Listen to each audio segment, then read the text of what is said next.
Pernahkah kamu mencium aroma kurang sedap dari area kewanitaanmu saat bekerja? Kamu mungkin merasa panik dan buru-buru berlari ke toilet terdekat. Lalu kamu nekat menyemprotkan parfum ke area yang sangat sensitif tersebut. Ternyata kebiasaan menyemprot parfum itu justru mengundang masalah yang lebih besar. Di video ini kamu akan tahu penyebab asli masalah tersebut. Banyak dari kita merasa sangat malu saat membahas masalah area kewanitaan. Padahal ini adalah topik krusial bagi kehidupan wanita yang sudah dewasa, terutama bagi kita yang sudah menginjak usia 35 tahun. Perubahan hormon pada usia matang ini membuat area sensitif makin rentan. Kamu harus tahu bahwa vagina sehat tidak berbau wangi seperti mawar. Aroma alaminya cenderung sedikit asam, namun tidak pernah menyengat hidung kita. Rasa asam ini berasal dari keberadaan bakteri baik yang bertugas melindungi. Berdasarkan data kesehatan, ada 70% wanita yang salah paham.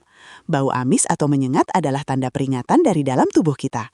Itu artinya ada bakteri jahat yang sedang sibuk berkembang biak di sana.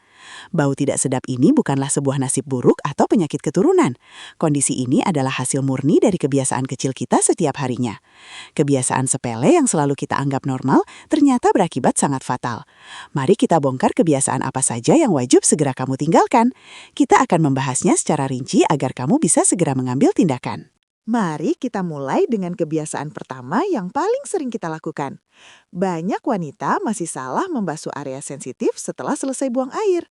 Kebiasaan membasuh dari belakang menuju ke depan adalah kesalahan sangat fatal.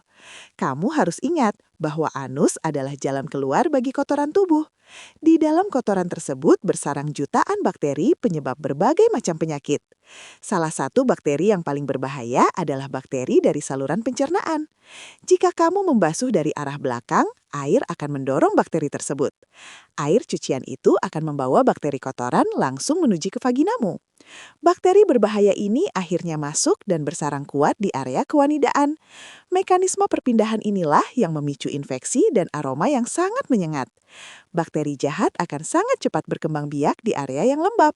Bayangkan saja, kotoran yang harus dibuang malah menginfeksi area paling sensitifmu. Contoh nyatanya adalah saat kamu terburu-buru memakai fasilitas toilet umum. Air yang sangat terbatas membuatmu membasuh secara asal, tanpa melihat arah. Hal buruk ini terjadi hampir setiap hari tanpa pernah kita sadari. Padahal dampaknya sungguh sangat merugikan bagi kesehatan organ reproduksi jangka panjang.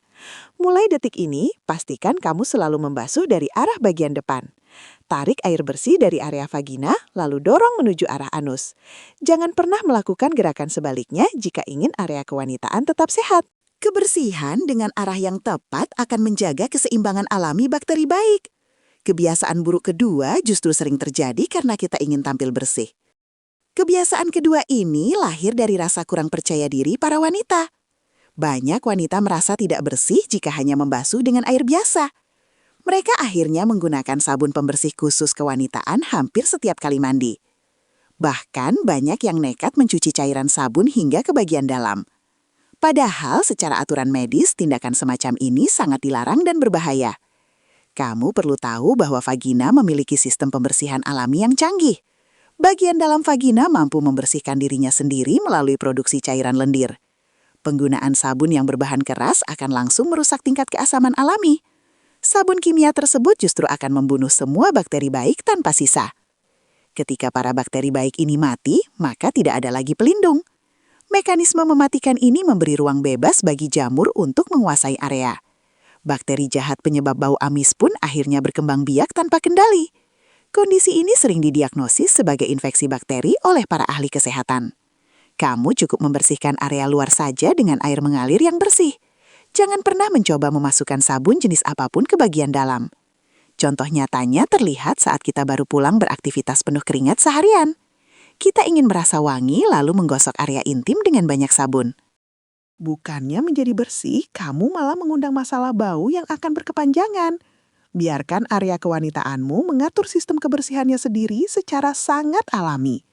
Mari kita lanjut pada kesalahan perawatan tubuh yang ketiga di bawah ini. Kebiasaan ketiga ini sering dianggap sebagai trik kebersihan yang paling praktis. Banyak wanita memakai pelapis celana dalam untuk menjaga area tetap kering. Niatnya memang sangat baik, agar celana dalam tidak cepat terasa basah. Namun memakai pelapis ini setiap hari seharian penuh adalah kesalahan besar. Pelapis celana dalam biasanya dilapisi oleh bahan plastik penahan tembus air. Bahan plastik ini sama sekali tidak memiliki jalur sirkulasi udara bebas. Memakai pelapis ini secara rutin akan membuat selangkangan menjadi sangat panas. Keringat alami yang keluar dari kulit tidak bisa menguap ke udara. Keringat itu akhirnya terperangkap dan menumpuk di permukaan area sensitif kita. Ingatlah sebuah rumus penting tentang kesehatan area kewanitaan yang satu ini. Udara panas ditambah dengan kondisi lembab akan menghasilkan aroma yang apak. Ini adalah kondisi iklim paling sempurna bagi pertumbuhan jamur dan bakteri. Mekanisme pertumbuhan jamur di tempat lembab inilah pencipta bau seperti ragi. Contoh nyatanya terjadi saat kamu bekerja seharian di ruangan kantor berpendingin. Kamu mungkin tidak merasa berkeringat, tetapi area intimmu tetap tertutup rapat. Lama-kelamaan uap air menumpuk dan memicu aroma tidak sedap muncul. Jika kamu mengalami keputihan yang ringan, sebaiknya sering ganti celana dalammu. Membawa celana dalam katun cadangan jauh lebih aman bagi kesehatan kulitmu. Pastikan area kewanitaanmu selalu bisa bernapas dengan lega di sepanjang hari. Kebiasaan pada poin keempat berikut ini sangat sering diabaikan pasangan menikah. Bagi wanita hebat yang sudah menikah, poin keempat ini sangatlah penting. Banyak pasangan suami istri merasa kelelahan setelah selesai melakukan hubungan intim. Mereka akhirnya memilih untuk langsung tertidur tulas tanpa membersihkan diri dahulu. Padahal kebiasaan malas membersihkan diri ini adalah pemicu utama bau tidak sedap. Perlu kamu ingat bahwa cairan dari pria memiliki sifat yang basah.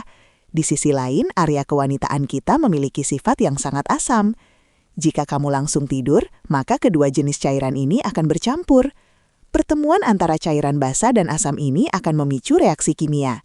Mekanisme reaksi kimia inilah yang selalu menciptakan aroma amis sangat kuat. Bau amis ini biasanya baru tercium sangat tajam pada keesokan harinya. Cairan yang dibiarkan menempel semalaman juga menjadi makanan bagi bakteri luar.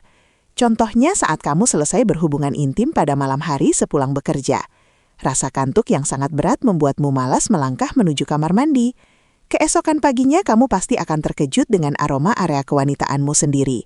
Biasakanlah untuk selalu bangun dan buang air kecil segera setelah berhubungan. Aliran dari air kencing akan otomatis membantu membilas sisa bakteri saluran. Setelah itu, jangan lupa basuh bagian luar dengan air bersih secukupnya. Tindakan sederhana selama 5 menit ini akan menyelamatkanmu dari masalah bau. Hal pada poin kelima berikut sering diremehkan saat masa menstruasi tiba. Masa menstruasi adalah masa yang paling rawan bagi kebersihan area intim. Banyak wanita menjadi malas mengganti pembalut jika darahnya belum terlihat penuh. Mereka sengaja memilih menunggu berjam-jam demi alasan menghemat stok pembalut. Tindakan berhemat yang salah tempat ini justru membawa bencana bagi kesehatan.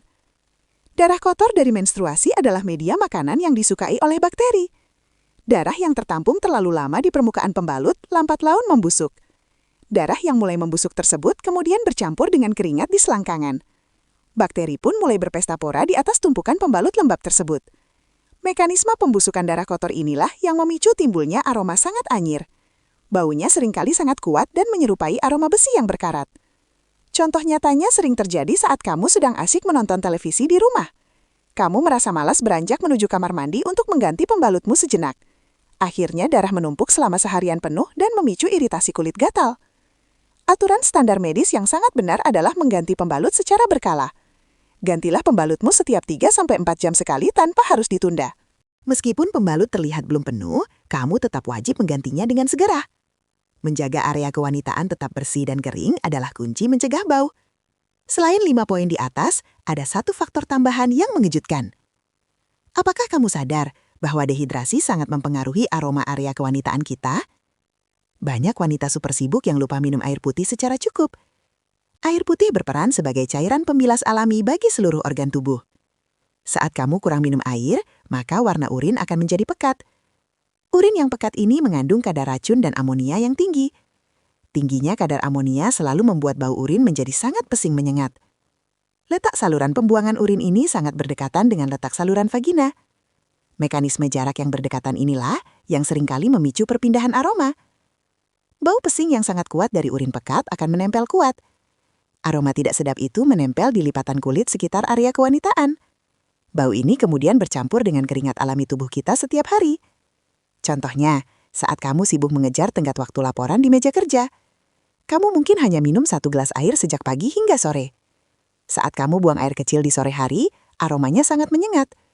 Pastikan kamu selalu disiplin meminum setidaknya 2 liter air setiap hari. Air yang cukup akan membuat warna urin menjadi bening dan netral. Tubuh yang terhidrasi juga sangat membantu menyeimbangkan kelembapan alami pada vagina. Setelah kamu menyadari semua kebiasaan salah tadi, kamu tidak perlu panik.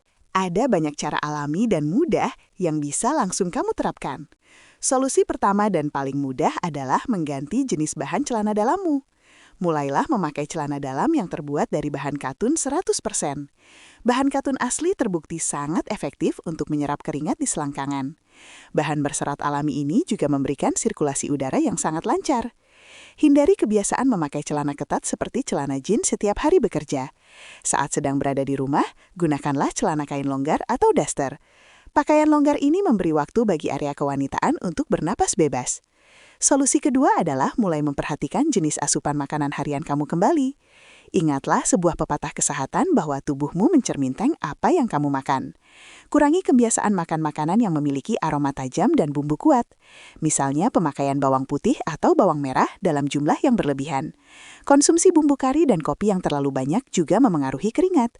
Aroma tajam dari makanan ini akan memengaruhi aroma cairan area kewanitaan. Sebagai gantinya, cobalah untuk memperbanyak porsi konsumsi buah-buahan segar harian. Buah manis seperti nanas dan apel dipercaya mampu menyegarkan aroma tubuh. Solusi yang ketiga adalah menjaga area tetap kering setiap sehabis mandi. Pastikan kamu selalu menepuk perlahan area intim menggunakan handuk yang bersih.